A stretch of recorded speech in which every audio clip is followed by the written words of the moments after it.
Hey everybody.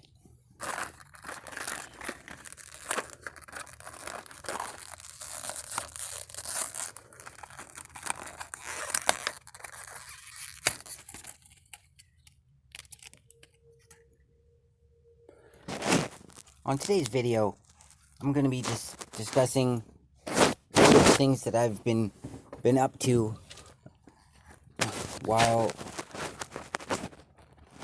sorting out the problem with the fuel pump issue. I'm going to install an electric fuel pump and solve my problem that way. That's the kind of fuel pump I got. I'll show it to you in a second.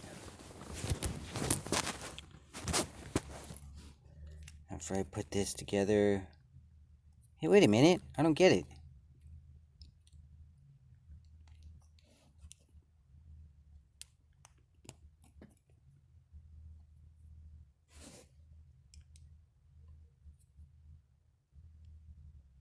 Okay, so I guess I'm just supposed to...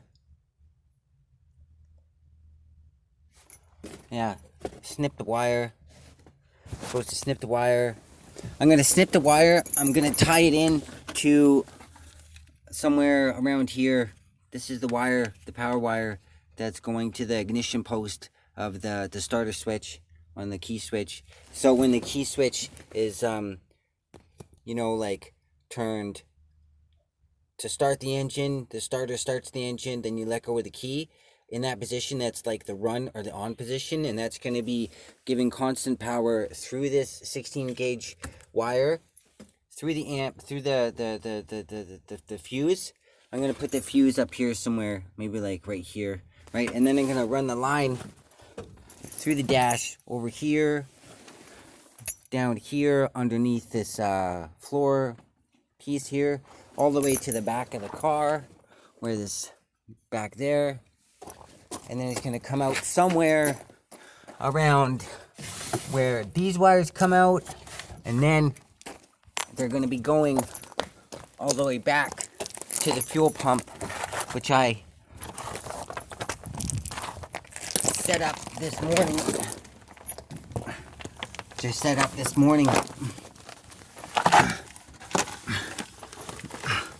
I put it right there. So it's like above the differential up there. You can see that's the fuel line that it's right near. Guys in the forum told me to put it beside the gas tank or close to the gas tank. So I did, because apparently that is a pump that pushes fuel instead of pulls it. So it's going to last a lot longer there. And so I just sort of drilled a hole there very awkwardly with my $314 angle drill. And yeah, I'm going to connect the fuel line to that. But also another thing I'd like to mention is the instructions said don't mount the pump no more than 24 inches above the bottom of the gas tank. And so I measured it, and it was around 19. So, I mean, with the distance that the bracket there is letting it hang down, it's probably closer to 18. So, yeah. So that's where that's going to go. That's where that's going to go. So, yeah.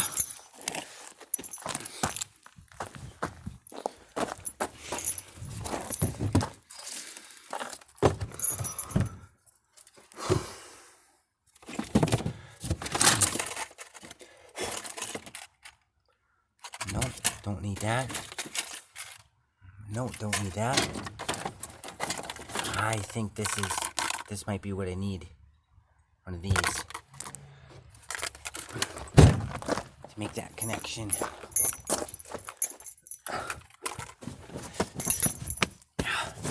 Get all the spider webs off me. Brush all the stuff out of my hair.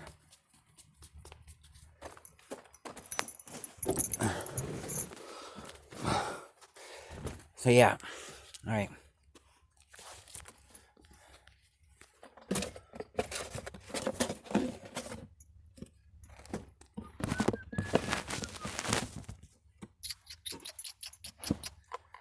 All right, So I've never done this before, so here goes. Cut there, wire strip that down for the butt connector, around 1/4 of an inch, I suppose.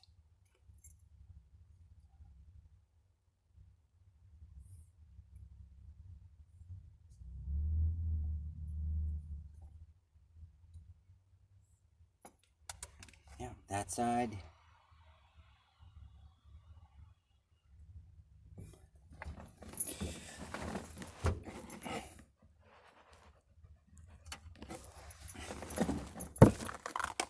Wait a minute. I only have one of these. I only have one of these.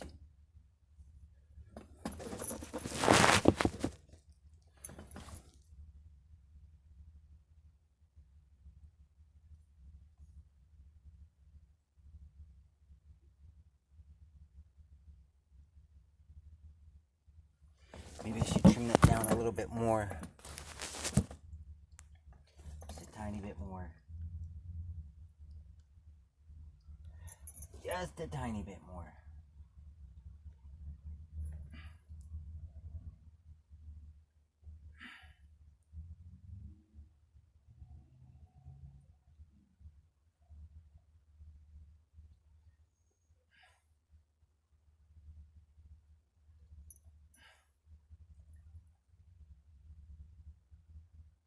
Yeah, just a tiny bit more.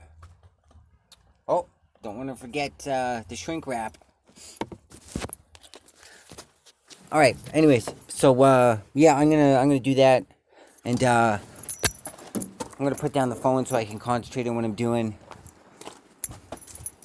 because I don't have much time. I gotta go to work, and that's what I did to cap off the fuel pump flange, with the metal plate. I did a nice little paint job on it. Looks like an unhappy face. I even painted the bolt. So that's going to be capped off. I'm going to use an electric fuel pump now.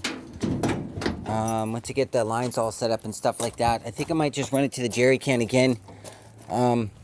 Instead of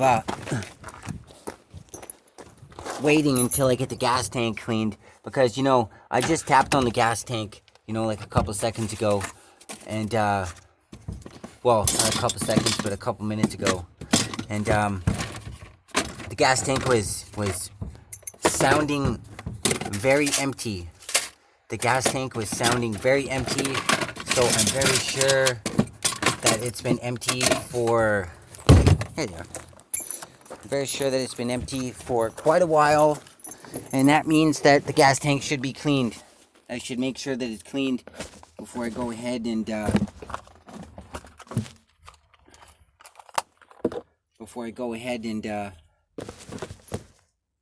just run the fuel pump off it. So I think, yeah, I think that might cost me a couple of bucks to get it cleaned out. I wonder if I could clean it myself. I probably could. I heard that it's a bad idea to twist the wires. When you do something like this, I heard it's a bad idea to twist the wires with your fingers, because apparently the oils that are on your fingers are bad for the wires. So we'll see.